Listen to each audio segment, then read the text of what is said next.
పెద్దపల్లి జిల్లా కేంద్రంలోని 2 అపార్ట్మెంట్లలో దొంగలు బీభత్సం సృష్టించారు. తాళం వేసి ఉన్న ఇళ్లను టార్గెట్ చేసిన దొంగలు రెండిళ్లను గుల్ల చేశారు. పెద్దపల్లి పట్టణంలోని భూమ్నగర్ కాలనీలోని సోమవారం రోజున అర్ధరాత్రి ఈ ఘటన చోటు చేసుకుంది. ఇంటి యజమానులైన సందీప్, సదయ్యలు ఒకరు విదేశాలకు వెళ్లగా మరొకరు తీర్థయాత్రలో ఉండటంతో రెండిళ్లకు తాళాలు ఉన్నట్లుగా పసిగట్టిన దొంగలు సోమవారం రోజున అర్ధరాత్రి అపార్ట్మెంట్లోకి ప్రవేశించి తాళాలు పగలగొట్టి దొంగతనానికి పాల్పడ్డారు. ఘటనా స్థలానికి చేరిన క్లూస్ టీము, పోలీసుల బృందం విచారణ చేపట్టారు.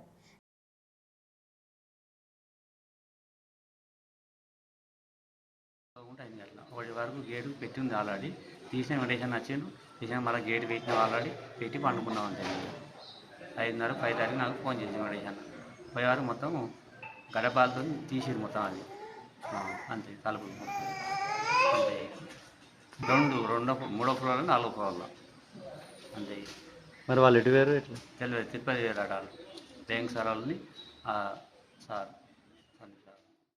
తెల్లారి మీరు లేచేసరికి అంత మా వెంకటేష్ అయి పిలిచింది.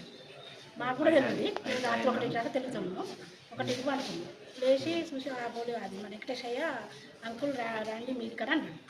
అన్నలో పోయింది. పోయి చూసే వరకు 2 లాభించాము పడగొట్టాము.